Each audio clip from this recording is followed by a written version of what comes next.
요한일서는 사도 요한이 초대교회의 구체적인 상황들을 염두에 두고 보낸 목회 편지라 그랬죠. 당시 초대교회에는 1년의 무리들이 교회에서 나갔다 그랬어요. 기존의 신자들과 예수님에 대한 신앙이 달랐기 때문이라 그랬죠. 이들은 예수님이 육신을 입고 이 땅에 오신 성육신하신 하나님이심을 받아들이지 않았습니다. 이런 신학을 가진 사람들 가운데 영지주의라고 하는 사람들이 있었고, 그들은 1세기에 이미 모습을 드러내서 2세기부터는 강한 영향을 교회 안팎으로 부정적으로 미치고 있었던 것이죠. 그래서 26절에 보면 사도 요한은 나는 여러분을 미혹하는 자들에 관하여 이렇게 썼습니다 라고 말씀합니다. 이처럼 예수님에 대한 교리, 또 구원에 대한 교리, 또 그리스도인이 마땅히 살아야 할 책임 있는 삶에 대한 가르침, 그것에 대해서 오히려 그것과는 다른 이단적인 가르침이 당시 교회를 어지럽게 했기 때문에 사도 요한은 교회를 보호하고 또 바르게 하고 온전하게 세우기 위해서 이 편지를 써서 보내게 되었고, 그것이 오늘날 우리에게까지도 전해지고 있지요. 그래서 이 요한일서의 핵심 내용은 예수 그리스도를 믿는다는 것은 영이신 하나님께서 몸으로 이 땅에 신이 오신 성육신하신 그리스도이심을 받아들이는 것이고, 이것을 믿고 고백하는 그리스도인이라면 마땅히 이 땅에서 책임 있는 그리스도인의 삶, 또 서로 사랑하라는 사랑의 이중계명을 지키는 윤리적인 삶을 마땅히 실천하며 살아야 한다는 것을 강조하고 있습니다. 그래서 오늘 21절을 보시면 여러분이 진리를 알지 못한다고 해서 여러분에게 내가 이렇게 써보내는 것이 아니라 오히려 여러분이 진리를 알고 있기 때문에, 그리고 또한 여러분이 거짓은 모두 진리에서 나오지 않는다는 것을 알고 있기 때문에 이렇게 이 편지를 써보냅니다 라고 밝히죠. 그러면서 22절에 말합니다. 누가 거짓말쟁이겠습니까? 당시의 이단적 가르침을 가르치는 교회 안으로 침투하고 또 일단의 무리들이 교회 밖으로 나간 것을 두고서 말하는 것이죠. 누가 거짓말쟁이입니까? 예수가 그리스도이심을 부인하는 사람이 아니고 누구겠습니까? 아버지와 아들을 부인하는 사람이 곧 그리스도의 적대자입니다. 누구든지 아들을 부인하는 사람은 아버지를 모시고 있지 않은 사람이요, 아들을 시인하는 사람은 아버지를 또한 모시고 있는 사람입니다. 여러분이 처음부터 들은 것을 여러분 속에 간직하십시오. 여러분이 처음부터 들은 그것이 여러분 속에 있으면 여러분도 아들과 아버지 안에 있게 될 것입니다. 이것은 그가 친히 우리에게 주신 약속인데 곧 영원한 생명입니다. 이 영지주의 이단의 핵심 내용은 어제도 말씀드린 것처럼 몸은 속되다, 영은 거룩하다. 그렇기 때문에 이 속되고 감옥 같은 이 육신을 벗어나서 영적인 구원을 받아야 한다 주장한다 그랬죠. 그래서 영적인 구원을 얻기 위해서는 특별한 영적 지식을 가져야 구원받는다라고 주장을 합니다. 따라서 이 정신과 영적 지식만 있으면 하나님과 연합할 수 있다고 가르쳤고, 반면에 몸은 쾌락을 쫓든 권력을 쫓든 뭐를 하든 상관없기 때문에 윤리적인 일탈에 빠지기도 하고, 또 이 세상이나 세상에 있는 것들을 사랑하는 것을 대수롭지 않게 여겼던 것이죠. 그래서 사도 요한은 이런 거짓 가르침과 세상적인 유혹과 죄에 대해서 강하게 권면하고 있는 겁니다. 15절이 그 말씀이죠. 여러분은 세상이나 세상에 있는 것들을 사랑하지 마십시오. 누가 세상을 사랑하면 그 사람 속에는 하늘 아버지에 대한 사랑이 없습니다. 세상에 있는 모든 것, 곧 육체의 욕망, 눈의 욕망, 세상 살림에 대한 자랑은 모두 하늘 아버지에게서 온 것이 아니라 세상에서 온 것이기 때문입니다. 이 세상도 사라지고 또 이 세상의 욕망도 사라지지만 하나님의 뜻을 행하는 사람은 영원히 남습니다. 이 세상에 속한 특징으로서 육체의 욕망, 눈의 욕망, 세상 살림에 대한 자랑, 이런 걸 추구하면서 동시에 영원한 하나님의 뜻을 쫓는 그것은 물질과 하나님을 겸하여 섬기려는 것과 같다라는 것이죠. 예수님께서는 이미 이 둘을 겸하여 섬길 수 없다 말씀하셨잖아요. 사도 요한도 당시 그가 살았던 1세기의 교회 상황이나 또 그렇게 보면은 오늘날 우리가 사는 이 시대의 상황이나 세상을 사랑하면서 동시에 하나님을 사랑할 수는 없는 법입니다. 그런 점에서 그때나 지금이나 종말이고 마지막 때라고 할 수 있죠. 그래서 18절에 말씀하죠. 어린이 여러분, 지금은 마지막 때입니다. 여러분, 지금 이 말씀은 오늘 우리를 말하는 게 아니라 이미 1세기 초대교회 당시를 말하는 거예요. 그때도 마지막 때인 거예요. 왜냐하면 예수님께서 이 땅에 오시고 그리고 다시 오실 그 모든 시기는 다 종말이고 마지막 때입니다. 그러니까 이 당시도 이미 마지막 때라는 거죠. 그러니까 18절, 여러분이 그리스도의 적대자가 올 것이라는 말을 들은 것과 같이 이미 지금 그리스도의 적대자가 왔다는 거죠. 많이 생겼다는 거예요. 그래서 우리는 지금이 마지막 때임을 압니다 라고 말합니다. 1세기에만 그런 것이 아니에요.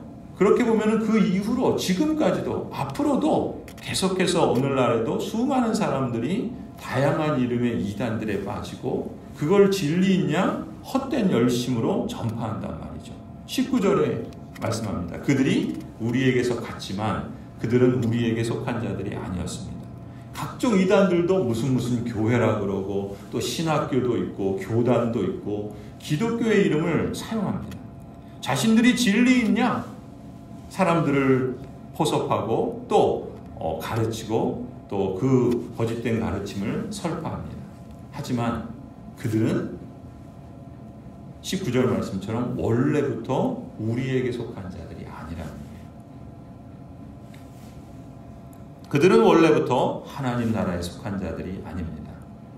그들이 만일 우리에게 속한 자들이었다면, 그들이 만일 하나님 나라에 속한 자들이었다면 그들은 우리와 함께 그대로 남아 있었을 것입니다. 그러나 그 모습에서 드러난 것처럼 결국에는 그들은 모두 우리에게 속한 자들이 아니라는 사실이 드러나게 된 것이죠.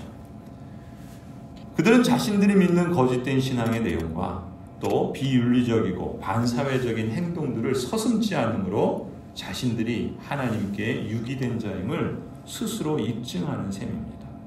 이러한 이단들의 특징 가운데 가장 근본적인 차이가 어디에서 나오는가? 성경을 대하는 태도에서 나와요. 성경을 대하는 자세에서 나옵니다. 이 성경에 대한 교리, 그걸 계시론이라고 그래요. 성경론이라고도 하죠. 이 계시에 있어서 많은 이단들이 잘못되어 있기 때문에 그 계시에서부터 잘못되니까 다른 여러 그 교리들이 다 잘못된 쪽으로 갈 수밖에 없는 거예요. 가령 이런 거예요. 첫 번째 특징을 보면 그 이단들은 성경 말씀, 이 성경 계시 외에 직통 계시가 있다 이렇게 말해요. 자신들이 하나님으로부터 하나님의 성령께서 자신들에게 주신 계시가 있다, 또 다른 계시가 있다라는 것을 주장합니다. 그렇게 말하는 사람은 무조건 이단이라고 보셔도 돼요. 거의 모든 이단들이 예외가 아닙니다. 통일교, 구원파, 신천지. 가령 신천지는 뭐라 그럽니까? 성경의 대부분이 비유와 상징으로 되어 있다 그래요. 그러면서 왜 이런 말을 하는가? 바로 이만희가 직통 계시자다라고 주장하기 위해서 그래요. 가령 구약 성경에 나타난 아브라함, 이삭, 야곱, 우리 초대교회 초대 그 족장들이 있죠. 이 사람들은 삼위일체를 나타내는 비유다 이런 식으로 해석을 해요. 그러면서 아브라함은 성자이신 아버지 하나님이고 아브라함은 성부이신 아버지 하나님이고 이삭은 성자이신 예수 그리스도이고 마지막으로 야곱은 이만희 자신이다. 이렇게 가르친단 말이죠. 왜 이렇게 가냐면 자신이 직통계시자다. 자신이 하나님과 같은 급이다. 그렇게 주장하기 위해서 성경을 비유라고 하고 상징이라고 하면서 자기 마음대로 해석하고 끌어들인단 말이죠. 그러니까 삼위일체의 자리에 이만희 자신을 놓는단 말이에요. 그런데 들어보면은 또 기가 막히게 들리거든요. 그러니까 사람들이 빠지겠죠. 어두움에 참빛을 알지 못하니까 어두움에 쉽게 빠지는 거예요. 하나님의 말씀을 모르니까 하나님의 말씀의 그 성경에서 체계화된 교리들을 모르니까 거기에 넘어간단 말이죠. 예수님께서 죽으시고 부활한 것을 어떻게 거기서 그들은 가르칩니까? 예수님의 몸이 산 것이 아니라, 몸의 부활이 아니라 영혼이 하늘로 올라가신 것이다. 그래서 예수님의 영혼이 종말의 때가 되면 이 땅에 있는 한 사람의 육체에 들어오는데 그 한 육체가 누구라고 주장하겠어요? 이만이다. 이렇게 말합니다. 그러니까 자신이 재림주다. 또 이렇게도 말하는 것이죠. 또 뭐라 그럽니까? 성경은 가만히 읽어봐라. 시대마다 한 사람을 세우지 않느냐? 그럴듯하죠? 그러면서 홍수 때에는 노아 한 사람을 택했고 아브라함을 택했고 이스라엘을 구원하기 위해서 모세 한 사람을 세웠다. 그렇게 말합니다. 일리가 있어요. 그런데 세상이 끝나는 이 마지막에도 한 사람을 세우는데 그게 누구다? 이만이다. 이런 식으로 주장한단 말이에요. 이런 말도 안 되는 거짓된 것을 교묘하게 성경과 이 거짓을 섞어가서 이런 걸 반진리라고 해요. 진리의 어떤 요소가 거기 있는 것 같으니까 사람들이 속죠. 전혀 새빨간 거짓말만 하면 사람들이 아예 처부터 안 믿을 텐데 그럴듯하거든요. 그러니까 분별력이 없으면 그 성경이 가르치는 것과 같은 그것 때문에 거기에 반진리, 거짓을 살짝 이렇게 가미시키면 그게 이 진리인지 거짓인지 분별하지 못하고 사람들이 현혹된단 말이죠. 마치 그런 얘기 있죠. 원주민들이 개구리를 그 뜨거운 물에 갑자기 넣으면 개구리가 튀어나오지만 그 개구리를 물에 넣고 서서히 데핀답니다. 그래서 물이 팔팔 끓어도 이 물이 서서히 데펴지니까 뜨거운 줄 모르는 거예요. 그러면서 개구리를 그 물속에서 죽이는 그런 방법을 사용한다 그래요. 마치 그런 식으로 지금 이단들이 사용하고 있다는 것이죠. 신천지 예수교라 그러죠. 그들은 사람들에게 이 기존의 교회들은 다 바벨론과 같이 타락한 교회들이다. 그러니까 타락한 기존 교회에서 빠져나와서 이만희의 신천지 예수교 교인 명단에 이름이 올라가야 구원받는다. 요한계시록에 있는 14만 4천이 바로 이 신천지 교인수다. 이런 식으로 거짓된 가르침을 말하면서 사람들을 현혹한단 말이에요. 다 뭐예요? 성경에 대해서 잘 모르고 성경에 대한 교리를 왜곡시켜서 사람들을 현혹한다. 또 마찬가지로 두 번째 특징은 뭡니까? 성경을요 아주 지역적이고 또 아주 편파적으로 해석해서 자신들만이 진리라고 주장합니다. 사도적인 교회, 보편교회 이런 건 다 없어요. 그냥 자신들만이 진짜 교회고 또 그 자신의 그 가르침만이 진리다라고 가르친단 말이죠. 그건 모든 대부분의 이단들이 다 그렇게 주장합니다. 가령 여호와의 증인, 우리 고향동에도 그런 사람들이 계속해서 전도하고 있죠. 이들은 삼위일체 교리를 부인해요. 이렇게 거짓 가르침을 주장합니다. 하나님은 전능하시지만 예수님은 피조물이다. 그러니까 전능하신 분이 아니다. 우리가 니케아 신경을 고백하지 않습니까? 이 니케아 신경 우리 김종희 목사님 설명한 것처럼 그 초대교회 특히 4세기 아리우스라고 하는 이단에 의해서 그리스도의 신성을 부인하는 것에 대해서 반박하며 또 그 이후에 이제 또 계속해서 콘스탄티노플 그 회의를 통해서 이 성령 하나님에 대한 그런 교리까지도 다 해서 이제 우리가 지금 니케아 신경이라고 간단하게 표현했지만 이 니케아 콘스탄티노플 신경을 이렇게 우리가 받게 되고 그걸 신앙으로 고백하지 않습니까? 그런데 이 아리우스는 뭐라 그래요? 예수님은 신성을 가지신 분이 아니다. 이렇게 말한단 말이죠. 신성을 부인해요. 그러니까 하나님 아버지는 전능하신 하나님인데, 그러니까 그래서 영어에서는 가시라고 그러잖아요, 하나님을. 그때 그 가스를 쓸 때는 대문자로 쓴다 그러죠. 그런데 아들 하나님, 성자 하나님은 전능자라고 부르지 않고 대능자라고 불러요. 대능자. 대능자라고 왜 번역을 하냐면 가시라는 거예요. 그러니까 그때 갓은 소문자로 써요. 그러니까 여러 신들 중에 하나, 사실은 신도 아니고 천사와 같은 그런 존재다. 천사장 미가엘과 같이 가장 높은 피조물일 뿐이다. 예수 그리스도를 그렇게 말한단 말이죠. 그러니까 삼위일체를 부정하는 거예요. 또 성령 하나님을 뭐라 그래요? 힘이고 능력이다라고 해요. 성령 하나님 우리 니케아 신경이 뭐라 그럽니까? 성령 하나님도 주님이시고 생명의 수여자이시다. 또 생명을 주시는 분이고 경배와 찬양을 받으시고 또 선지자들을 통하여 말씀하신 분이시다. 이렇게 고백하잖아요. 그런데 여호와의 증인은 성령 하나님은 그저 힘이고 능력일 뿐이지 인격적 하나님이 아니다라고 말한단 말이죠. 이렇게 삼위일체 하나님을 부정합니다. 그게 다 어디서 나온 거예요?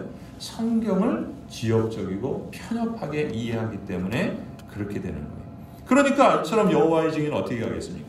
예수님의 신성을 부인하니까 예수님께서 우리 죄인들을 위해서 대속하신 그리스도의 속죄의 그 은혜를 부인할 수밖에 없죠. 그리스도의 속죄를 부인하면 어떻게 돼요? 어떻게 우리가 구원받습니까? 구원받을 길이 없어요. 그래서 여호와의 증인은 믿음만이 아니라 선행과 교리를, 그들이 가르치는 교리를 다 지킬 때 자신이 획득하는 것이다 라고 주장해요. 그건 뭐예요? 그걸 바로 율법을 행함으로 구원받는다라고 하는 현대판 율법주의예요. 잘못된 가르침을 말하고 있다는 것이죠. 그래서 22절에 사도 요한은 뭐라 그럽니까? 누가 거짓말쟁이입니까? 예수께서 그리스도이심을 부인하는 사람이 아니고 누구겠습니까? 아버지와 아들을 부인하는 사람이 곧 그리스도의 적대자입니다. 적그리스도라는 것이죠. 누구든지 아들을 부인하는 사람은 아버지를 모시고 있지 않은 사람이요 아들을 시인하는 사람은 아버지를 또한 모시고 있는 사람입니다. 여러분이 처음부터 들은 것을 여러분에게 간직하십시오. 여러분이 처음부터 들은 그것이 여러분 속에 있으면 여러분은 아들과 아버지 안에 있게 될 것입니다. 이것은 그가 친히 우리에게 주신 약속인데 곧 영원한 생명입니다. 26절 나는 여러분을 미혹하는 자들에 관하여 이렇게 썼습니다. 여러분으로 말하자면 그가 기름 부어주신 것이 여러분 속에 머물러 있으니 여러분은 아무에게서도 가르침을 받을 필요가 없습니다. 기름 부어주신 것은 뭐예요? 성령 하나님을 말하는 거겠죠. 그가 기름 부어주신 것이 여러분에게 모든 것을 가르쳐 주십니다. 성령 하나님께서 가르쳐 주시고 성령 하나님께서 임재해 계십니다. 예수 그리스도와 연합된 성도에게 성령 하나님께서 임마누엘로 함께 계십니다. 그리고 그 가르침은 성령 하나님께서 가르치는 그 가르침은 참이요 거짓이 아닙니다. 이 가르침이라는 표현이 교리라는 표현이라는 거예요. 우리가 표현하는 이 가르침이라는 표현이 doctrine이라서 교리입니다. 여러분은 그 가르침대로 언제나 그리스도 안에 머물러 있으십시오. 여러분 수많은 이단과 복음과 하나님 나라 성경과 교리를 왜곡하거나 무시하는 경향이 오늘날 판을 치고 있습니다. 그러니 오늘날도 마지막 때예요. 사도 요한의 때도 마지막 때이며 지금도 마지막 때입니다. 이러한 시대에 적 그리스도에게서 그리스도를 대적하는 자들에게서 승리하는 길은 무엇이겠습니까? 그들이 잘못하고 있는 그 오류에 빠지지 않는 거예요. 그건 달리 말하면 하나님의 말씀과 그 말씀에서 비롯된 교리의 기초 위에 뿌리를 박아야 돼요. 그리고 끊임없이 성령 하나님을 의지하고 성령 하나님을 신뢰하며 하나님의 선하시고 기뻐하시고 온전하신 뜻 그것과 사랑의 이중계명을 따라서 복음대로 사는 것뿐이라. 그것이 합당한 그리스도의 삶의 모습 아니겠습니까? 그래서 사도 요한도 권면하죠. 28절 그러므로 자녀되니 여러분 그리스도 안에 머물러 있으십시오. 그렇게 해야 그가 나타나실 때 우리가 담대함을 가지게 될 것이며 그가 오실 때 그 앞에서 부끄러움을 당하지 않을 것입니다. 그 이단들은 자신들이 옳다고 주장하면서 그렇게 사람들을 또 그리로 끌어들이지만 그들은 그리스도에 오실 때 부끄러움을 당할 것입니다. 나는 너희를 알지 못하는데 도대체 너희는 누구냐? 라고 하실 거라는 것이죠. 하지만 우리는 어떻습니까? 29절 여러분이 하나님께서 의로운 분이심을 알면 의를 행하는 사람은 누구나 다 하나님에게서 났음을 알 것입니다. 바른 말씀과 교리 위에 우리의 뿌리를 내리고 그 말씀을 따라 하나님의 뜻을 순종하며 성령 하나님을 의존하여 하나님이 기뻐하시는 삶의 여정을 한 걸음 한 걸음 매일매일 내딛는 것. 그것이 바로 우리가 하나님의 자녀임을 증거하는 것이요. 또 하나님께서 우리의 아버지요 우리의 주님이시며 성삼위 하나님을 우리가 예배하고 경배하는 그러한 삶을 살아감으로써 하나님을 영화롭게 하는 길이라 믿습니다. 이러한 은혜와 이러한 여정들이 여러분들에게 우리 교회 위에 더 풍성하게 열매 맺기를 간절히 축원합니다.